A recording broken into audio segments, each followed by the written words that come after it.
every time you bring something up and they end up getting defensive or they lash out or they make the conversation out to be not what it is, it can feel like you're speaking a different language. But here's what's actually happening, and here's what you can start doing differently the next time you try to communicate something with your partner and it goes off the rails. As a couples therapist, this is one of the most common patterns I see happening in relationships. You bring up a concern, you share a feeling like you're tired, you tell them that you need something, and immediately up goes a wall and they're defensive. They say something like, well, I'm trying my best, or maybe if you didn't, or they give you some kind of solution or a way to fix what's actually happening. But all the while, they end up missing what you are feeling and what you're actually looking for. This is a moment where your partner shows up defensive. And something that we often get wrong about defensiveness is we think that it's about someone being resistant, but that's not only what it is. Instead, it's also about protection. When someone grows defensive, they're often protecting themselves against a deeper feeling of shame. This deep sense of shame sounds like I'm failing you, or I'm not enough, or I'm never going to get it right. So when you say, we don't talk anymore, they hear, I'm not a good partner. Or when you say, I'm tired and I need help, they hear, I just can't get this right.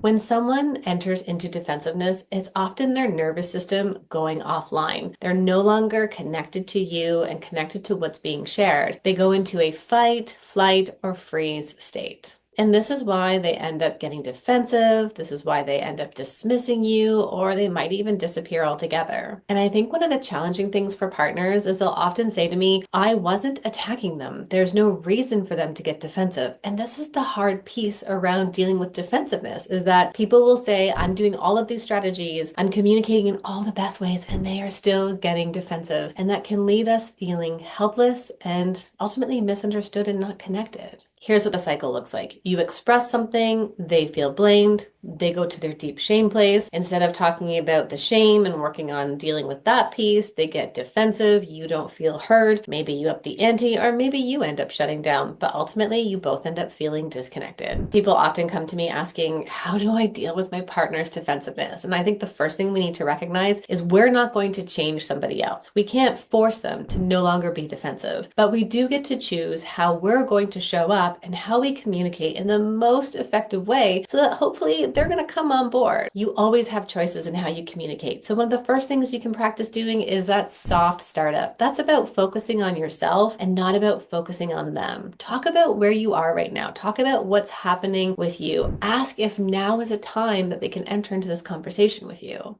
The next piece that you can take charge of is communicating in a way that focuses on your feelings and not focusing on what they are or are not doing. This is a common mistake that we do, and I see so many couples in my therapy room do this, is they start by saying, if you were different and if you did things different and you always and you never. And when we start communicating in this way, it completely derails where it's going to go. Naturally, someone feels like they're under attack, and so they're going to get defensive. One of the best ways to start is to go inwards and to talk about what's happening in yourself. This is your own experience, your own feelings, and your wishes and needs moving forward. It might sound like, I'm feeling lonely and I miss time for us. Can we have more time together? Or it might sound like, it was really hard when you came home late the other day. See that? That's the behavior. We can both agree on its effect. You came home late the other day. Next time, could you tell me what time you'll be home at? That's really clear in terms of where you want to go next time. After communicating what's happening for you, try inviting them into a problem-solving space. This is about collaboration. It's not about you telling them how things are going to go, but instead it's about saying, I would love for us to find a solution that's going to work for both of us. Relationships are not about me telling you how it's always going to go. Relationships are about co-creation. I like to use the analogy of a sandbox. When I invite you into the sandbox, I'm not telling you that you can't bring the Hot Wheels cars that you love to play with, and we're only going to play with buckets and shovels, but instead we're going to figure out a way of how to do both. I like to play with buckets and shovels and make sandcastles. You like Hot Wheels cars. Let's figure out how we're going to do this together, because that's what a relationship is about. When it comes to our defensive partners, we want to invite them into that problem-solving space so they can have a chance to feel heard and seen and not blamed in what's happening. I think there's always an element of taking personal responsibility for how we show up. And so if you are trying to communicate something with your partner who tends to be more defensive, start by taking responsibility about something that's happening in the relationship. If it's around creating more time for connection, you might say something like, hey, I've noticed I've been picking up my phone a lot lately, and I can only imagine that for you, that doesn't really feel good, and we're not going to end up feeling more connected. Can we find a new way